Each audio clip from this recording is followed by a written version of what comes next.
وسيدتنا زينب وسيدنا حسن وسيدنا حسين وعلى آله وصحبه وبارك وسلم وعلى سيدنا علي وسيدتنا فاطمة الحمد للہ رب العالمین والصلاة والسلام علی سید الانبیاء والمرسلین اللہم صلی علی سیدنا و مولانا محمد وعلی آلہ واصحابہ وبارک وسلم وصلی علیہ۔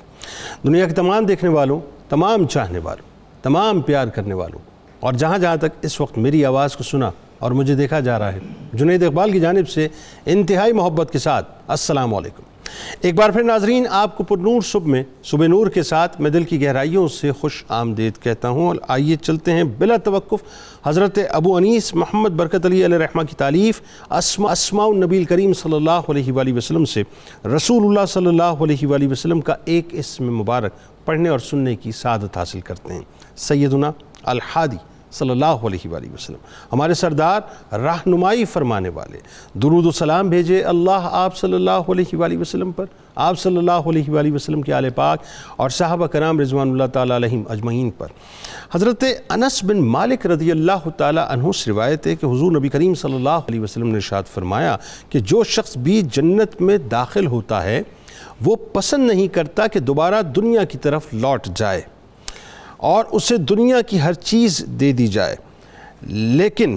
مگر شہید اس کا معاملہ یہ ہے کہ وہ تمنا کرتا ہے کہ وہ دوبارہ دنیا میں لوٹ جائے اور بار بار اللہ کی راہ میں شہید کیا جائے۔ ناظرین کرام، آج جن ممتاز مکرم اور پاک ہستیوں کا تذکرہ پاک ہے ناظرین، ان میں دو شخصیات جو کہ شہیدان احد میں شامل ہیں۔ پہلی شخصیت شہید احد حضرت سعد بن ربیع رضی اللہ تعالیٰ عنہ کی، اور دوسری شخصیت شہید احد حضرت عبداللہ بن جبیر رضی اللہ تعالیٰ عنہ کی ہے۔ آپ ہمارے ساتھ رہیں، کیونکہ ناظرین ایک ایسا تذکرہ ہے جو ہمارے ایمان کو تو جلا بخشتا ہے، لیکن ساتھ ساتھ جو عشق کی حدت اور شدت کو بھڑکاتا ہے نا، جس کی میں سمجھتا ہوں کہ اس دور میں بہت ضرورت ہے۔ حضرت سعد بن ربیع انصاری رضی اللہ تعالیٰ عنہ وہ عاشق رسول صلی اللہ علیہ وآلہ وسلم صحابی ہیں جو مجسم اخلاص، مجسم فدائیت، یعنی یوں سمجھ لیجئے کہ اس کے نادر ترین اور حسین ترین نمونہ نظر آتے ہیں کہ سرکار مدینہ صلی اللہ علیہ وآلہ وسلم کے ساتھ 2-2.5 سال کی مختصر عرصے کی ظاہری رفاقت ان کو نصیب ہوئی ناظرین، لیکن جو ذکر آپ کا ملتا ہے وہ انتہائی عظیم الشان قربانیوں کا اور کمال فدائیت کا ملتا ہے کہ بیعت عقبہ اولیٰ اور بیعت عقبہ ثانیہ میں شرکت کے اعزازات آپ تھامے ہوئے ہیں۔ حضرت عبد الرحمن بن عوف رضی اللہ تعالیٰ عنہ سے عقد مواخات کے بعد ایثار اور قربانی کا انتہائی نمونہ حضرت سعد بن ربیع رضی اللہ تعالیٰ عنہ نے پیش کر کے دکھایا، جو اسلام کی تاریخ میں ہمیشہ زندہ بھی رہے گا اور سنہری حروف میں بھی لکھا جائے گا، جن کو یہ شرف نصیب ہوا ناظرین کہ سرکار مدینہ صلی اللہ علیہ وآلہ وسلم مشورے کے لیے خود ان کے گھر پر تشریف لائیں اور اپنے قبیلے کی نقابت بھی جن کے مقدر میں آئے۔ احد میں حضرت سعد رضی اللہ تعالیٰ عنہ کی شہادت کا واقعہ ناظرین اپنی ذات میں رسول اللہ صلی اللہ علیہ وآلہ وسلم سے عشق و وفا کی انتہائی حسین ترین داستان ہے، جس سے یہ بھی اندازہ ہوتا ہے کہ نبی کریم صلی اللہ علیہ وآلہ وسلم کو اپنے اس فدائی صحابی سے کتنی محبت تھی کہ غزوہ احد میں 70 کے قریب مسلمان شہید ہو چکے تھے ناظرین، لیکن جب جنگ کے بادل چھٹے تو سرکار مدینہ صلی اللہ علیہ وآلہ وسلم نے فرمایا کہ کوئی ہے جو جا کر سعد بن ربیع انصاری رضی اللہ تعالیٰ عنہ کی خبر لے کے آئے؟ میں نے اسے دشمنوں کے نرغے میں گھرا ہوا پایا تھا۔ اور وہاں سعد بن ربیع رضی اللہ تعالیٰ عنہ کا معاملہ کیا تھا ناظرین کہ ان کا عالم یہ تھا کہ ان کی آخری سانسیں بھی سرکار مدینہ صلی اللہ علیہ وآلہ وسلم کی غلامی اور ان پر جان نثاری کا درس تمام صحابہ کو دیتی ہوئی نظر آتی ہیں۔ حضرت سعد بن ربیع رضی اللہ تعالیٰ عنہ وہ ہستی ہیں جن کو خراج تحسین یار غار یار مزار نے ان کی بیٹی جمیلہ بنت سعد رضی اللہ تعالیٰ عنہ کی موجودگی میں، رضی اللہ تعالیٰ عنہ کی موجودگی میں اس طرح پیش کیا کہ جب حضرت عمر فاروق رضی اللہ تعالیٰ عنہ تشریف لائے اور انہوں نے پوچھا کہ یہ کس کی بیٹی ہے، تو صدیق اکبر رضی اللہ تعالیٰ عنہ نے فرمایا کہ اے عمر رضی اللہ تعالیٰ عنہ یہ اس کی بیٹی ہے جو مجھ سے بھی بہتر تھا اور تم سے بھی۔ حضرت عمر فاروق رضی اللہ تعالیٰ عنہ نے عرض کیا کہ اللہ کے رسول کے خلیفہ وہ کون شخص تھا جو آپ سے بھی اور مجھ سے بھی بہتر تھا؟ صدیق اکبر رضی اللہ تعالیٰ عنہ نے فرمایا کہ وہ سعد بن ربی رضی اللہ تعالیٰ عنہ تھے جو نبی کریم صلی اللہ علیہ وآلہ وسلم کے زمانے میں شہید ہوئے اور اس کے نتیجے میں جنت میں اپنا ٹھکانہ پا لیا، اور میں اور تم دونوں پیچھے رہ گئے، اور وہ ان شہادتوں کے اجر حضور نبی کریم صلی اللہ علیہ وآلہ وسلم کے زمانے میں ہی پا کر جنت کے وارث ہو گئے۔ اور ایک اور روایت میں آتا ہے ناظرین کہ آپ نے جملے فرمایا کہ بہترین وہ تھا جو عقبہ میں شریک ہوا، بدر میں شرکت کی سعادت پائی اور احد میں شہید ہوا، یہ اس کی بیٹی ہے۔ اللہم صلی علی سیدنا و مولانا محمد وعلی سیدنا علی و سیدتنا فاطمہ و سیدتنا زینب و سیدنا حسن و سیدنا حسین وعلى آله وصحبه وبارك وسلم اللهم صل على سيدنا ومولانا محمد وعلى سيدنا علي وسيدتنا فاطمة وسيدتنا زينب وسيدنا حسن وسيدنا حسين وعلى آله وصحبه وبارك وسلم۔ سب سے پہلے حضرت سعد بن ربی رضی اللہ تعالیٰ عنہ کے فضائل، ان کا بنیادی تعارف۔ بسم اللہ الرحمن الرحیم، اللہم صلی علی محمد وعلی آل محمد وبارک وسلم۔ محترم جنید صاحب، آپ نے تعارف تو بڑے خوبصورت انداز میں ناظرین کو بتا دیا۔ ہماری خوش نصیبی ہے کہ جتنی دیر ہماری زبانوں پر ان نفوس قدسیہ کا تصور، ان کے نام آتے ہیں، یقینی طور پر ہماری زندگی کے وہ لمحات قیمتی بنتے چلے جاتے ہیں، کیونکہ یہ وہ مقدس جماعت ہے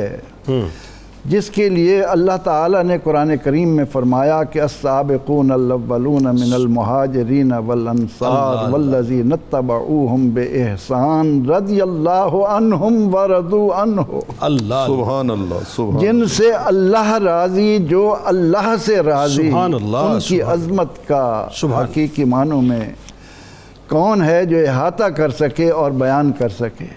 پھر یہ تو وہ شخص ہیں کہ جن کے لیے قرآن نے کہا کہ من المومنین رجال صدقوا ما عاہدوا اللہ علیہ۔ اللہ، مومنوں میں یہ وہ مرد ہیں کہ جنہوں نے اللہ سے کیے ہوئے اپنے وعدے کو پورا کر دیا۔ اللہ اکبر۔ سیدنا حضرت سعد بن ربی رضی اللہ تعالی عنہ، جن کو خراج عقیدت پیش کرتے ہوئے افضل البشر بعد الانبیاء صدیق اکبر رضی اللہ عنہ یہ کہیں کہ یہ جس بچی کو آج تم میرے سینے پر دیکھ رہے ہو، یہ اس خوش نصیب انسان کی بیٹی ہے جو قیامت کے دن رسول اللہ کے نقیبوں میں ہوگا۔ اللہ اکبر، اللہ اکبر۔ سیدنا حضرت سعد بن ربی رضی اللہ عنہ کا تعارف تو یہ ہے کہ آپ قبیلہ خزرج کے خاندان بنو حارث بن خزرج سے آپ کا تعلق ہے۔ آپ کا شجرہ نسب بیان کرتے ہوئے علماء نے کہا کہ سعد بن ربی بن عمر بن ابی زہیر بن مالک بن امر القیس بن مالک عاص بن سالبہ بن کعب بن خزرج بن حارث بن خزرج اکبر۔ قبیلہ بنو خزرج، اوس اور خزرج کا جو ایک طویل عرصے سے آپس میں مقابلہ چلا آ رہا تھا، اور رسول اللہ صلی اللہ علیہ وسلم کی آمد پر جس طرح وہ اسلام کے شہدائی بنے، سیدنا حضرت سعد بن ربی رضی اللہ تعالی عنہ مدینہ منورہ کے ایک متمول اور خوشحال انسان ہونے کے ساتھ ساتھ ان کی خوش نصیبی کا ایک پہلو علماء نے یہ دیا کہ وہ اس دور میں لکھنا پڑھنا جانتے تھے۔ اللہ، اور یہ شرف ان کو دوسروں سے ممتاز کرتا سبحان تھا۔ اللہ سبحان اللہ۔ اور پھر جب یہ نبی اکرم رحمت عالم صلی اللہ علیہ وسلم کی خدمت میں پہنچے ہیں، اللہ کے نبی علیہ السلام کی دعوت کو انہوں نے قبول کیا ہے، وہ منظر جب اہل ایمان کے سامنے آتا ہے کہ 75 نفوس قدسیہ اللہ نبی اکرم رحمت عالم صلی اللہ علیہ وسلم سے التجا کرتے ہوئے نظر آئیں کہ یا رسول اللہ، مدینہ منورہ کو، یثرب کو مدینہ بنا دیجیے، اللہ اللہ اللہ، اپنے قدموں سے اس کو نواز دیجیے۔ سبحان اللہ۔ اور پھر حضرت عباس رضی اللہ عنہ ان کے ساتھ جو گفتگو کرتے ہیں، اور اس کے نتیجے میں جب وہ یہ کہتے ہیں کہ یا رسول اللہ صلی اللہ علیہ وسلم، رب ذوالجلال کی قسم، ہم ہر حال میں اپنی جانوں اور اپنے مالوں کے ساتھ آپ کی حفاظت کریں گے، آپ کا ساتھ دیں گے۔ اللہ اکبر اللہ اکبر۔ کس کو وہ منظر بھولے گا؟ آہا، بدر میں جاتے ہوئے جب انصار یہ کہہ رہے ہوں کہ تعال اللہ، یہ شیوا ہی نہیں ہم با وفاؤں کا، پیا ہے دودھ ہم نے با وفا ماؤں کا، نبی کا حکم ہو تو پھاند جائیں ہم سمندر میں، اللہ جہاں کو محو کر دیں نعرہ اللہ اکبر۔ سبحان اللہ سبحان اللہ۔ نبی بات آگے اکرم بڑھاتے ہیں۔ رحمت عالم صلی اللہ علیہ وسلم ان کو یہ شرف دیتے ہیں، فرماتے ہیں کہ ایک تو تمہیں جنت کی بشارت، پھر یہ کہ میرا خون تمہارا خون، آہا، میرا ذمہ تمہارا ذمہ، اللہ میں تم میں سے ہوں، تم مجھ میں سے ہو۔ اللہ، نبی اکرم رحمت عالم صلی اللہ علیہ وسلم نے ان اتنے باکمال لوگوں کو کیا شرف دیا کہ فرمایا کہ لولا الہجرہ لکنت من الانصار، اللہ، اگر ہجرت نہ ہوتی تو میں انصار کا ایک۔ بالکل ٹھیک ہے۔ علامہ صاحب، ایک تو یہ کہ آپ کو ظاہر یہ شرف ملا کہ بیت عقبہ اولا، بیت عقبہ ثانیہ، دونوں میں آپ کی شرکت، پھر ساتھ ساتھ آپ کتابت بھی فرمایا کرتے تھے، اور پھر جس قبیلے سے آپ کا تعلق، حضرت قبیلے سے، اس کی ظاہر اپنی ایک شان ہے۔ اب ذرا یہ بتائیے کہ آپ کی جو مواقعات ہوتی ہے، پھر آپ کی جو قربت ہے سرکار علیہ السلام سے، پھر آپ نے جو ایثار کیا عبد الرحمن بن عوف رضی اللہ تعالیٰ عنہ کے لیے، کئی سوالات ہیں، میں چاہتا ہوں کہ ذرا لوگوں کو اس کے بارے میں بتائیے۔ بہت شکریہ جنید بھائی۔ بسم اللہ الرحمن الرحیم۔ علامہ اقبال علیہ الرحمہ نے کہا تھا، یہ سحر جو کبھی فردا ہے کبھی ہے امروز، نہیں معلوم کہ ہوتی ہے کہاں سے پیدا، اللہ، لیکن وہ سحر جس سے لرزتا ہے شبستان وجود، اللہ، ہوتی ہے بندہ مومن کی اذاں سے پیدا۔ اللہ، حضرت سعد بن ربی رضی اللہ تعالیٰ عنہ بلا شک و شبہ ان نفوس قدسیہ میں سے ہیں کہ جن کی آذان سے شبستان وجود لرزتا تھا، اللہ، اور جن کی آذان سے اللہ جل مجدہ نے جاء الحق وزاہق الباطل کا خواب شرمندہ تعبیر کیا۔ اللہ، حضرت سعد بن ربی رضی اللہ تعالیٰ عنہ رحمت کونین صلی اللہ علیہ وآلہ وسلم کے منتخب شدہ تو ہیں ہی، اس میں تو کوئی دوسری رائے نہیں، لیکن یہ وہ ہستی ہیں کہ جن کو خود اللہ جل مجدہ نے حضور علیہ السلام کی نصرت و تائید کے لیے منتخب کیا۔ سبحان اللہ۔ جب بیت عقبہ کے موقع پہ 12 نقباء آقا علیہ السلام نے مدینہ طیبہ میں مقرر کیے، تو ان میں سے ایک نقیب حضرت سعد بن ربی رضی اللہ تعالی عنہ بھی سبحان ہیں۔ اللہ سبحان۔ اور جب ان کو نقیب مقرر کیا گیا تو روایات میں آتا ہے کہ آقا علیہ السلام نے از خود نقیب مقرر نہیں کیا، بلکہ فرمایا کہ ھذا جبریل یشیرنی ان ھذا نقیب وھذا نقیب وھذا نقیب۔ فرمایا اللہ کی طرف سے جبرائیل آئے بیٹھے ہیں، وہ اشارہ کرتے ہیں کہ یہ آپ کا نقیب ہے، یہ آپ کا نقیب ہے، یہ آپ کا نقیب ہے، یعنی فیصلہ اللہ فرمایا، فیصلہ اللہ کی طرف سے۔ اللہ اکبر۔ اسی لیے تو رب ذوالجلال نے سورہ توبہ کی آیت نمبر 111 میں جن مقدس ہستیوں کو براہ راست مخاطب کر کے کنگریچولیٹ کیا ہے، مبارکباد دی ہے، ویسے تو وہ مبارک قیامت تک کے آنے والے جانثاروں کے لیے ہے، لیکن اولین مصداق اس مبارکباد کا جو بنے ہیں ان میں حضرت سعد بن ربی رضی اللہ تعالیٰ عنہ سر فہرست لوگوں میں شامل ہیں۔ وہ مبارکباد کیا تھی؟ رب ذوالجلال نے فرمایا ان اللہ اشتری من المؤمنین انفسهم واموالهم بان لهم الجنہ، میرے محبوب علیہ السلام کے قدموں پہ جان و مال نچھاور کرنے والوں، فَاسْتَبْشِرُوا بِبَيْعِكُمُ الَّذِي بَایَعْتُمْ بِهِ، ایگریمنٹ تم نے میرے محبوب سے کیا ہے، مبارک میں دیتا ہوں، اللہ مبارک میں دیتا ہوں۔ ہوتا ہے نا دنیا میں کوئی ملک بنتا ہے تو اسے سب سے پہلے جو ملک تسلیم کرتا ہے وہ اس کا سب سے اچھا دوست کہلاتا ہے۔ ٹھیک، آپ اندازہ کیجئے کہ حضرت سعد بن ربیع رضی اللہ تعالیٰ عنہ اپنے ساتھیوں کے ساتھ بیعت عقبہ کرتے ہیں تو اس کو مبارکباد اللہ خود دیتا ہے، سبحان اللہ، اور فرسات میں فرماتا ہے وَذَلِكَ هُوَ الْفَوْزُ الْعَظِيمُ، اللہ، یہ بہت بڑی کامیابی ہے جو تمہیں عطا کی گئی ہے۔ اللہ اللہ اللہ رب العالمین کے پیارے محبوب علیہ الصلوۃ والسلام نے ریاست مدینہ جب قائم کی ہے تو اس کا نظام چلانے کے لیے جو اولین اقدام کیے ہیں ان میں سے ایک اقدام مواخات کا بھی ٹھیک ہے، اور حضرت سعد بن ربیع رضی اللہ تعالی عنہ بہت امیر کبیر آدمی تھے، اپنے قبیلے کے سردار تھے، اور روایات میں لفظ آئے اکثر مالن، آپ کے پاس مال کی بہت کثرت تھی، باغات تھے، غلام تھے، خدام تھے، کنیزیں تھیں، بزنس تھا، بہت امیر آدمی تھے۔ اور جب آقا علیہ الصلوۃ والسلام نے مواخات کا رشتہ قائم کیا تو آپ کے ساتھ آپ کا بھائی آقا علیہ الصلوۃ والسلام نے حضرت عبد الرحمن بن عوف رضی اللہ تعالیٰ عنہ کو بنایا۔ اچھا، وہ مکے میں کوئی کم مالدار تھوڑی تھی، وہ بہت بڑے مالدار تھے، لیکن سب فدا کیا، سب کچھ حضور علیہ الصلوۃ والسلام کے لیے قربان کر کے آ کے مدینہ طیبہ سے زیرو سے سفر شروع، اللہ اکبر، مدینہ طیبہ میں بھائی بنا دیا۔ اب ذرا دیکھیے کہ اللہ رب العالمین نے وہ کیسے انتخاب کیے ہوتے ہیں، حسن انتخاب کیے ہوتے ہیں کہ بھائی جس کا بنایا گیا ہے اس کا کردار کیا ہے اور جس کو بنایا گیا ہے اس کا کردار کیا ہے۔ مواخات بنایا گیا تو آپ لے کے ان کو گھر میں گئے، ان کی دعوت کی بہت اعلیٰ درجے کی، اور دعوت کرنے کے بعد آپ کہتے ہیں کہ بھائی عبد الرحمن میرے پاس مال کی بہت کثرت ہے، بہت کثرت ہے، لیکن اسلام نے اور حضور علیہ الصلوۃ والسلام نے ہمیں آپس میں بھائی بھائی بنا دیا ہے،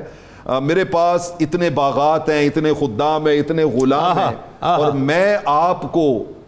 بلا اپنے کسی چوائس کے آپ کے سامنے وہ ساری جائیداد رکھتا ہوں، آپ ان میں سے آدھی جون سی چاہیں وہ منتخب کر لیں، باقی آدھی میرے لیے چھوڑ دیں، باقی آدھی میرے لیے چھوڑ دیں۔ یہ ہے وہ مقام جس کو قرآن مجید فرقان حمید نے یہ کہہ کے بیان کیا وَالَّذِينَ تَبَوَّؤُوا الدَّارَ وَالْإِيمَانَ مِن قَبْلِهِمْ يُحِبُّونَ مَنْ هَاجَرَ إِلَيْهِمْ، چلتے چلتے قرآن نے کہا وَيُؤْثِرُونَ عَلَىٰ أَنفُسِهِمْ وَلَوْ كَانَ بِهِمْ خَصَاصَةٌ، فرمایا یہ ہیں اصل پیکرانے صدق و وفا کہ جو میرے محبوب علیہ الصلوۃ والسلام کے لیے اپنی محنت سے کمائی ہوئی دولت بھی ان کے غلاموں پہ بے دریغ لٹا دیتے۔ اور کمال یہ کہ عبد الرحمن بن عوف رضی اللہ تعالیٰ عنہ کو کیا جملے دیکھیے نا، ان کی کمال عفت دیکھیے، انہوں نے کہا بارک اللہ فی اہلک ومالک، اللہ تمہارے مال میں برکت عطا فرمائے، مجھے تو بازار کا راستہ، مجھے بازار بتائیں کدھر ہے، میں آپ پہ بوجھ نہیں بننا چاہتا، مجھے بازار کی طرف آپ بھیج دیں۔ اچھا سر، اس میں ایک چیز اور میں چاہتا ہوں وہ ایڈریس ہو جائے بھی لگے ہاتھ، تاکہ تھوڑا سا وہ بھی لوگوں کو پیغام چلا جائے کہ سرکار علیہ السلام سے جو آپ کی قربت تھی، وہ جو واقعہ ہے آپ کے چچا حضرت عباس نے جب رضی اللہ تعالیٰ عنہ نے وہ جو خط بھیجا تھا،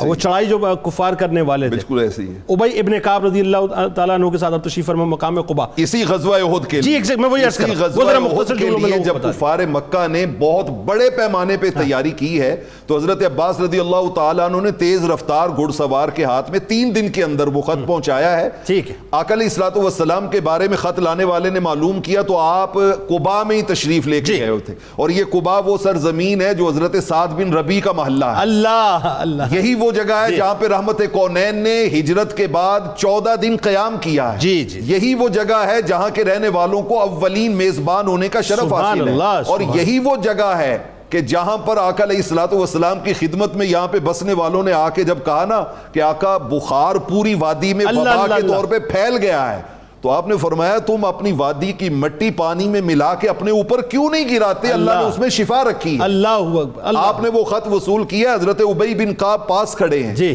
لیکن آقا علیہ الصلوۃ والسلام نے خط پڑھنے کے بعد اس میں لکھی ہوئی راز کی باتیں ان کے سامنے شیئر نہیں کی، اور آپ گئے سیدھے حضرت سعد بن ربیع رضی اللہ تعالیٰ عنہ کے گھر میں، اور سب سے پہلے انہیں بتایا، انہیں کو رازدار بنایا، ان کو اپنا رازدار بتایا ہے، اور دیکھیے انہوں نے پھر حفاظت کیسی کی ہے۔ ان کی بیوی نے کہہ دیا کہ میں پیچھے پردے کے کھڑی ہوئی، میں نے سارا کچھ سن لیا ہے، فوراً ان کو بازو سے پکڑا اور حضور کے پیچھے، ابھی آقا گھر میں نہیں پہنچے، راستے میں آدھے راستے میں پہنچ گئے، اور عرض کرتے ہیں یا رسول اللہ صلی اللہ علیہ وسلم، پردے کے پیچھے سے ساری باتیں اس نے بھی سن لی ہیں، اب اگر یہ کسی کو راز فاش کر دے تو میں اس کو ساتھ لے کے آ گیا ہوں کہ میں خیانت کا سوچ بھی نہیں سکتا. آقا علیہ الصلوۃ والسلام نے فرمایا خلی سبیلہا فإنہا مومنۃ، فرمایا یہ بھی راز فاش نہیں کرے گی، یہ بھی میری غلام ہے، یہ بھی ایمان قبول کر چکی ہے. سبحان اللہ. تو حضرت سعد بن ربیع رضی اللہ تعالیٰ عنہ، میں 2 جملوں میں بات عرض کرتا ہوں. 30 فدا کار ایسے ہیں غزوہ احد میں کہ جو آقا علیہ الصلوۃ والسلام کے پاس سے جب گزرتے نا تو ایک جملہ بولتے، عرض کرتے یا رسول اللہ نفسی لنفسک الفداء، ہماری جان آپ کی جان پہ قربان ہو جائے. اور یہ جملے بولتے ہوئے آقا کے پاس سے گزرتے. حضرت سعد بن ربیع بار بار یہی اظہار محبت کرنے والوں میں شامل ہیں، اور آپ کا جذبہ شہادت اس وقت عروج پہ چلا گیا جب آقا علیہ الصلوۃ والسلام نے ان 7 خوش نصیبوں سے کہا من یردہم انا ہوا رفیقی فی الجنہ. جب کفار نے حملہ کیا تو آپ نے کہا انہیں کون مجھ سے پیچھے ہٹائے گا، میں اسے جنت میں اپنا پڑوسی ہونے کا شرف عطا کرتا ہوں. یہ سننے کے بعد پھر حضرت سعد کے بس میں نہیں رکے نہیں، پھر ان کے بس میں نہیں رہا، اور پھر انہوں نے جان کس طرح قربان کی ہے. اب آتے اس موقع پہ صرف ایک جملہ آقا نے فرمایا میں نے اپنی آنکھوں سے سعد کے جسم میں 12 نیزے پیوست دیکھے. 12 نیزے پیوست دیکھے. اللہ. اسی طرف اب آتے ہیں اور بتائیے ذرا ڈاکٹر صاحب کہ یہ جو شہادت آپ کی ہے، اس شہادت کے اندر ایک خاص بات جو میں نے ابتدا میں ایک جملہ عرض کیا، میں چاہتا ہوں اس جملے کو ذرا آپ تھوڑا کھولیں لوگوں کے سامنے کہ محبت کی اور سرکار علیہ السلام کی نظر کرم کی کیسی اعلیٰ مثال ہے کہ 70 شہداء ہیں لیکن سرکار فرماتے ہیں کہ میرا ساتھ کدھر ہے، دیکھ کر آؤ میرا ساتھ کدھر ہے. سبحان اللہ. بسم اللہ الرحمن الرحیم. بڑی ہی خوبصورت اور دل نشین گفتگو ان جانثاران مصطفیٰ صلی اللہ علیہ وآلہ وسلم کے حوالے سے ہو رہی ہے کہ جنہوں نے اپنی جان، اپنا مال، سب کچھ حضور صلی اللہ علیہ وسلم کے قدموں پہ قربان کر دیا. اور میں شروع میں حضرت علامہ اقبال حکیم الامت قلندر لاہوری رحمۃ اللہ تعالیٰ علیہ کا یہ شعر ان کے نام ڈیڈیکیٹ کرنا چاہوں گا کہ وہ یہ پیغام دے کے گئے، ہو صداقت کے لیے جس دل میں مرنے کی تڑپ، پہلے وہ اپنے پیکر خاکی میں جان پیدا کرے، پھونک ڈالے یہ زمین و آسمان مستعار، اور خاکستر سے آپ اپنا جہاں پیدا کرے. اور یہ وہ لوگ ہیں جنہوں نے یہ کر کے دکھایا. جنید صاحب دیکھیے کہ حضرت سعد ابن ربیع رضی اللہ تعالیٰ عنہ اور حضرت عبداللہ بن جبیر جن کا آج ذکر خیر ہو رہا ہے، ان کی پوری اسلامی زندگی جو بنتی ہے سرکار کی غلامی میں وہ 2 سال 3 سال کا عرصہ بنتا ہے. اور آج لوگ یہ سمجھتے ہیں کہ ہماری تو زندگی گناہوں میں گزر گئی، چینج کیسے آئے گا، بدلاؤ کیسے آئے گا، ہم صراط مستقیم پہ کیسے آ سکتے ہیں. تو ان کی زندگیوں میں بہت بڑا سبق ہے کہ سرکار کی غلامی میں آئے جو 2-2.5 سال ان کو ملے ہیں انہیں امر کر کے چلے گئے ہیں، اور قیامت تک ان کا ذکر خیر ہو رہا ہے. قیامت تک. اور یہ وہ لوگ ہیں جن میں حضرت سعد امت ان کو آئیڈیلائز کرتی ہے، آئیڈیلائز کر رہی ہے. تو پتہ یہ چلا کہ آپ صراط مستقیم پہ آ جائیں، آپ ڈٹ جائیں، آپ سرکار کی غلامی کا دم بھرنا شروع کر دیں تو چند ہی دنوں میں اللہ تعالیٰ آپ کی زندگی کی کایا پلٹ کے رکھ دے. حضرت سیدنا سعد ابن ربیع رضی اللہ تعالیٰ عنہ نے جو شجاعت کے جوہر دکھائے ہیں غزوہ احد میں، جیسے ابھی بیان ہو رہا تھا کہ وہ حضور صلی اللہ علیہ وآلہ وسلم پر بار بار فدا ہونے کا اظہار کر رہے ہیں، اور یہ خواہش لے کر جب انہوں نے کئی لوگوں کو واصل جہنم کیا ہے تو اس کے بعد حضور نبی رحمت صلی اللہ علیہ وآلہ وسلم نے جب بہت سارے شہداء ہو گئے تو سرکار نے باقی شہیدوں میں سے بالخصوص ان کا نام لے کے پوچھا کہ کون ہے جو مجھے میرے سعد ابن ربیع کی خبر دے گا. اس سے یہ بھی پتہ چلتا ہے کہ سرکار دو عالم صلی اللہ علیہ وسلم کو اللہ تعالیٰ نے غیب کی خبریں عطا فرمائی ہیں، اور سرکار کو یہ شان عطا فرمائی ہے کہ حضور کی نبوت کی نگاہ سارے معاملے کو دیکھ لے. تو سرکار فرماتے ہیں مجھے بتاؤ ذرا کہ ان کی خبر لے کے آؤ. 2 روایات ہیں، ایک یہ ہے کہ حضرت ابی ابن کعب اٹھے، دوسری میں ہے حضرت زید ابن ثابت اٹھے اور وہ کہ یا رسول اللہ میں جاتا ہوں. آتے ہیں اور تمام شہداء وہ جو جانثاران مصطفیٰ صلی اللہ علیہ وسلم ان میں چکر لگاتے ہیں اور حضرت سعد ابن ربیع کو آواز دیتے ہیں. بار بار آواز دینے میں ایک بڑی مدمحل اور کمزور آواز اس وقت، کیونکہ آخری وہ سانسیں چل رہی تھیں، وہ آئی تو وہاں پہنچے، دیکھا. قطع کلام کی معذرت، مجھے تو ایسا محسوس ہوتا ہے، شاید میں نے اس طرح بھی پڑھا تھا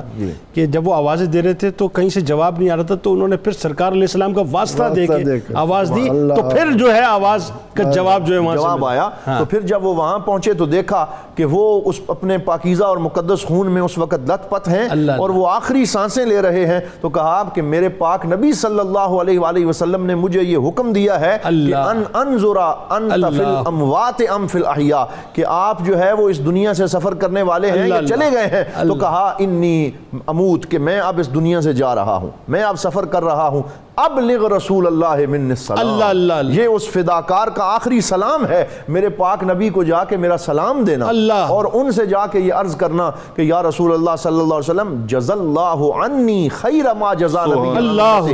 کہ اللہ تعالیٰ میری طرف سے آپ کو سب سے بہترین جزا عطا فرمائے کہ آپ نے ہمیں ہدایت کا راستہ دکھایا۔ اللہ، پھر حضور صلی اللہ علیہ وآلہ وسلم کو یہ بھی کہنا قد تعنت اثنتي عشرۃ طعنۃ فی سبیل اللہ، یا رسول اللہ 12 نیزے میں نے اپنے اس جسم میں پیوست ہوتے دیکھے ہیں اللہ کے راستے میں، اور میں اللہ کی رضا میں راضی ہوں۔ اور آخر میں انہوں نے پوچھا کوئی وصیت کرنا چاہیں تو کہا میری قوم سے جا کے کہہ دینا۔ میں یہ سمجھتا ہوں یہ ایسا غیور جملہ ہے، ایسی شجاعت سے لبریز جملہ ہے کہ جا کے میری قوم سے کہہ دینا کہ اگر لا عذر لکم عند اللہ ان خلص الی نبیکم وفیکم عین تطرف، کہا اللہ کی عزت کی قسم اگر میرے پاک نبی صلی اللہ علیہ وآلہ وسلم کو کچھ ہو گیا، آپ کو کوئی کانٹا بھی چبھ گیا اور تم میں سے کوئی ایک آنکھ بھی چپکنے کے قابل ہوا، اس میں زندگی کی تھوڑی سی رمق بھی باقی ہوئی، تو پھر اللہ کی بارگاہ میں تمہارا کوئی عذر مقبول نہیں۔ عذر قبول نہیں۔ اللهم صل على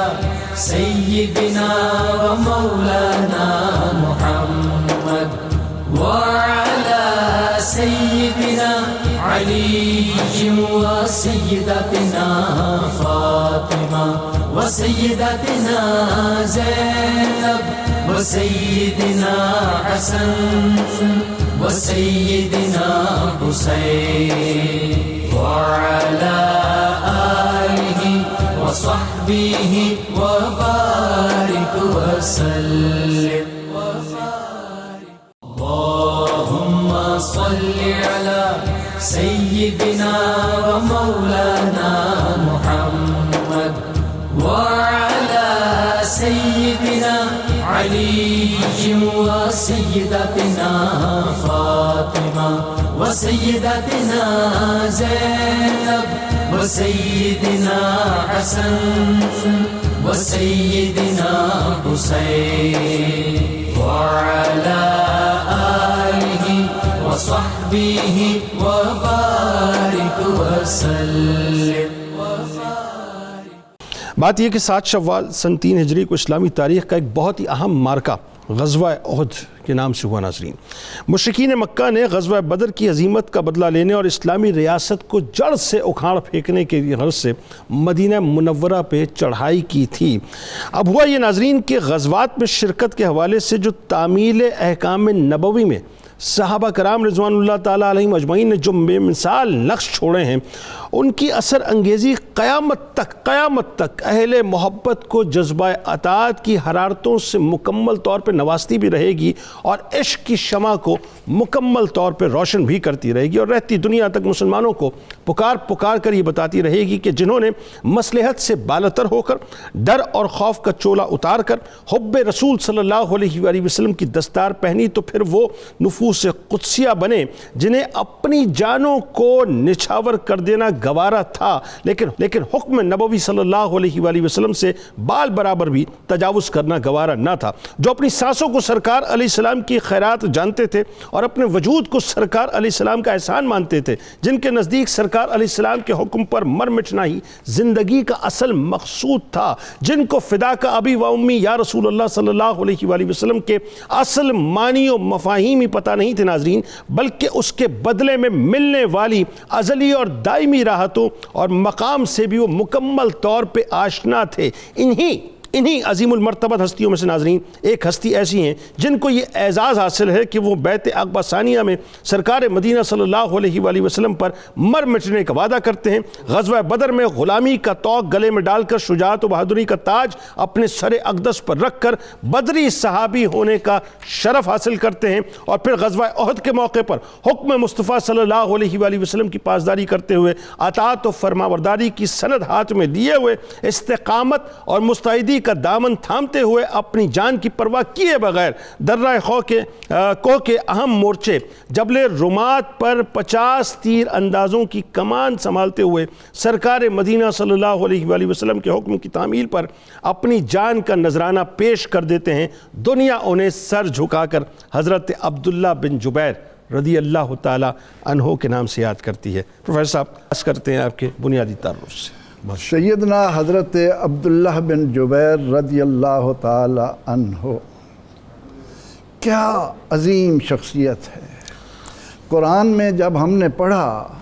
وَلَا تَهِنُوا وَلَا تَحْزَنُوا وَأَنْتُمُ الْأَعْلَوْنَ إِن كُنتُم مُؤْمِنِينَ، غلبہ ملے گا، شرط یہ ہے کہ تم مومن ہو جاؤ. اللہ اکبر. اور قرآن اور سنت نے جو مومن کی تعریف کی اس کا اگر ہم عملی نمونہ دیکھیں، اس تصویر وفا کی طرف نظر دوڑائیں تو وہ سیدنا حضرت عبداللہ بن جبیر رضی اللہ تعالی عنہ کی شکل میں ہمارے سامنے آتا. سبحان اللہ. سبحان. کس طرح رسول اکرم صلی اللہ تعالی علیہ وسلم کے ساتھ کیے ہوئے عہد کا پاس ہے کہ حضرت عباس سے کہہ کر آتے ہیں ہم پہلے اپنے تیر چلاتے ہیں، تیر ختم ہو جائیں تو پھر ہم اپنے نیزے استعمال کرتے ہیں، اللہ. نیزے ختم ہو جائیں تو پھر ہماری تلواریں میان سے باہر آتی ہیں. اللہ. یہ عبداللہ بن جبیر ہیں رضی اللہ تعالی عنہ، جو قیامت تک آنے والے لوگوں کو یہ مجدہ سنا گیا کہ لا تحسبن الذین قتلوا فی سبیل اللہ امواتا بل احیاء عند ربہم یرزقون. یہ وہ نفوس قدسیہ ہیں کہ تم نے اللہ کی راہ میں جان دینے والے کو مردہ تصور بھی نہیں کرنا. اللہ. ایک تو ہے کہ لا تقولوا لمن یقتل، کہو نہیں، لیکن یہ ہے کہ انہیں مردہ خیال بھی نہیں کرنا. اللہ. سیدنا حضرت عبداللہ بن جبیر رضی اللہ تعالی عنہ جو نعمان کے جبیر کے بیٹے ہیں، جبیر بیٹے ہیں نعمان کے، نعمان بیٹے ہیں امیہ بن عمر القیس کے، وہ بیٹے ہیں سالبہ کے، وہ بیٹے ہیں عمر بن عوف انصاری کے. تو آپ حضرت عبداللہ بن جبیر رضی اللہ عنہ اوس قبیلہ کے ساتھ تعلق رکھنے کی بنا پر رسول اکرم رحمت عالم صلی اللہ تعالی علیہ وسلم کے ساتھ فدائیت کا جو ایک نمونہ دنیا کو دے گئے ہیں، وہ قیامت تک آنے والے لوگوں کے لیے مشعل راہ بن کر ان پر واضح کرتا رہے گا کہ کل قیامت کے دن جیسے آپ نے شروع میں کہا کہ اللہ رب العزت اہل جنت کو جب وہ جنت کی نعمتوں سے خوب مستفید ہو رہے ہوں گے فرمائے گا کوئی تمنا ہے، ہر ایک کہے گا یا اللہ وہ کیا چیز ہے، ادھر ہم ارادہ کرتے ہیں ادھر پوری ہو جاتی ہے، مگر شہید وہاں بھی کھڑا ہوگا کہ اے اللہ میری آرزو یہ ہے کہ مجھے دنیا میں بھیجا جائے، تیری راہ میں شہید کیا جاؤں، پھر زندہ کیا جاؤں، پھر شہید کیا جاؤں، پھر زندہ کیا جاؤں. اے میرے خالق و مالک، جو لطف تیرے نام پر سر کٹانے میں ملا تھا، اللہ. آج ہماری ذلت اور رسوائی سیدنا صدیق اکبر رضی اللہ عنہ کے اس ارشاد کی روشنی میں کہ جس دن مسلمان جہاد سے روگردانی کرے گا ذلت اس کا مقدر بن جائے گی. سیدنا حضرت عبداللہ بن جبیر رضی اللہ عنہ نے نبی رحمت صلی اللہ تعالی علیہ وسلم کے ساتھ کیے ہوئے اپنے اس عہد کو کہ کچھ بھی ہو جائے میرے آقا علیہ السلام کی زبان سے جو بات نکلی ہے اس سے سر منہ انحراف ممکن ہی نہیں. کاش کہ آج ہم بھی یہی سبق یاد کر لیں کہ کی محمد سے وفا تو نے تو ہم تیرے ہیں. سبحان اللہ. یہ جہاں چیز ہے کیا اللہ و قلم تیرے ہیں. محمد کی محبت دین حق کی شرط اول، اسی میں وہ اگر خامی تو سب کچھ نامکمل ہے. اصل میں وہ یہ پیغام دے رہے ہیں بنیادی طور پہ. علامہ صاحب بات ذرا آگے بڑھاتے ہیں. اب یہ بتائیے کہ ایک تو آپ کا کردار ظاہر ہے جب آپ ایمان لائے اور وہی 2-2.5-3 برس کیا عرصہ ہوتا ہے، کوئی عرصہ نہیں ہے، لیکن میں تو یہ سمجھتا ہوں کہ 2-2.5-3 برس بھی بہت ہیں. جہاں نگاہ مصطفیٰ صلی اللہ علیہ وسلم پڑ جائے تو دلوں کی کیفیات ہی تبدیل ہو جاتی ہیں. پھر تو ایک لمحہ ایک ساتھ کافی ہوتی ہے، ایک پل کافی ہوتا ہے. اچھا یہی مدینہ پاک تھا جہاں پر آپ بتوں کو تلاش کر کے توڑا کرتے تھے. پھر غزوہ بدر میں جو آپ کا کردار نظر آتا ہے ذرا وہ بتائیے. جنید بھائی، میں ایک قول تاریخ دمشق میں امام ابن عساکر امام زین العابدین کا لائے ہیں. ناظرین اس کی طرف ذرا توجہ فرمائیں کہ یہ پچھلے کوئی 8-10 دنوں سے میرے نالج کے مطابق 92 کی ان خوبصورت نشریات میں صبح نور میں آپ شہدائے احد کا بار بار تذکرہ،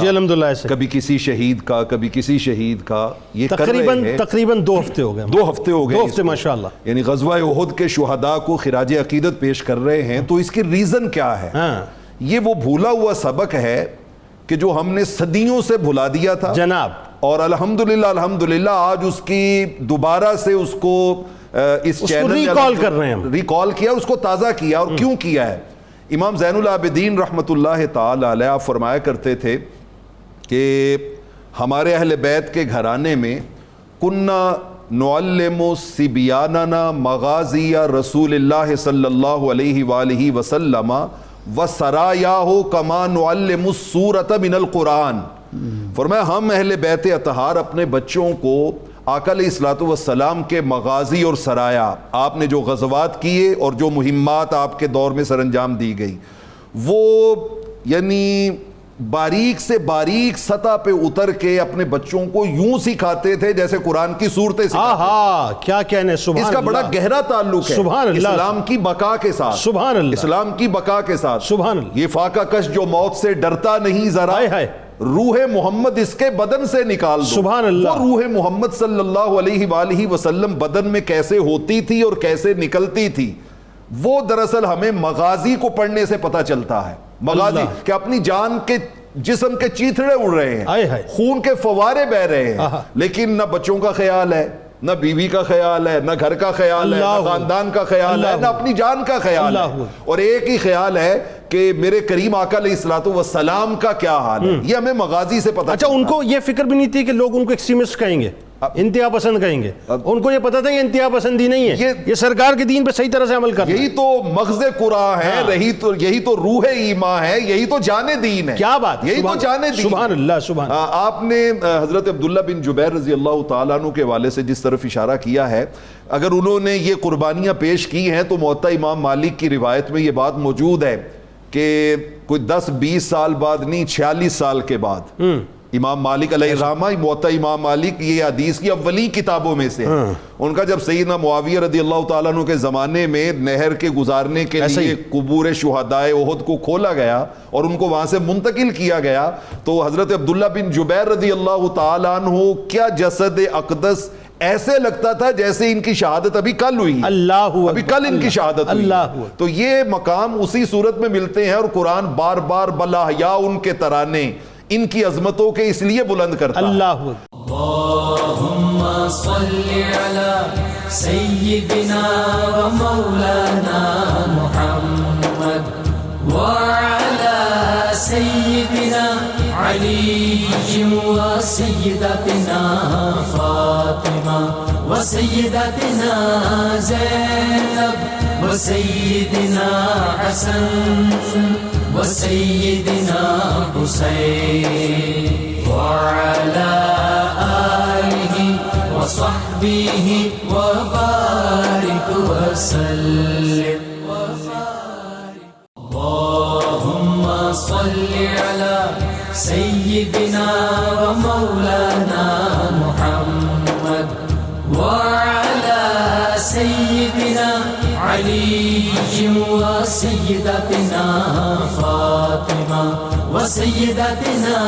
زينب وسيدنا حسن وسيدنا حسين وعلى آله وصحبه وبارك وسلم. کتاب الشفا کی طرف چلتے ہیں. عذاب قبر سے نجات کا آپ کو جو ہے وہ ایک وظیفہ پیش کرتے ہیں. جو شخص ہر رات نماز عشاء کے بعد سورہ ملک کی تلاوت کا معمول بناتا ہے تو اللہ تبارک و تعالیٰ اسے عذاب قبر سے محفوظ رکھے گا انشاءاللہ. حضرت علی کرم اللہ وجہ الکریم کا قول مبارک ہے کہ مجھے تعجب ہوتا ہے اس شخص پر جو یہ جانتا ہے کہ یہ دنیا فانی ہے لیکن اس کے باوجود موت کو بھولا ہوا ہے. سعد عبداللہ احد کے ہیں شہید. سعد عبداللہ احد کے ہیں شہید. سعد عبداللہ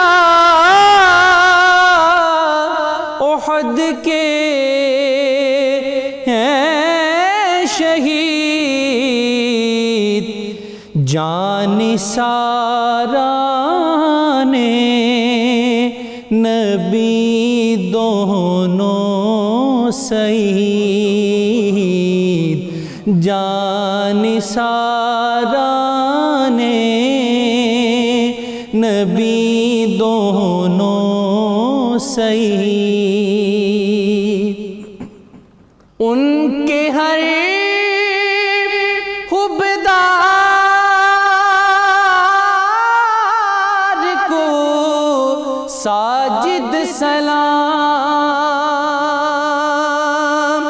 ان کے ہر حبدار کو ساجد سلام، ان کے دشمن کو جہنم کی وعید، سعد و عبداللہ احد کے ہیں شہید۔ اللہم صلی علی سیدنا و مولانا محمد وعلی سیدنا علی و سیدتنا فاطمہ و سیدتنا زینب و سیدنا حسن و سیدنا حسین وعلی آلہ وصحبہ وبارک وسلم۔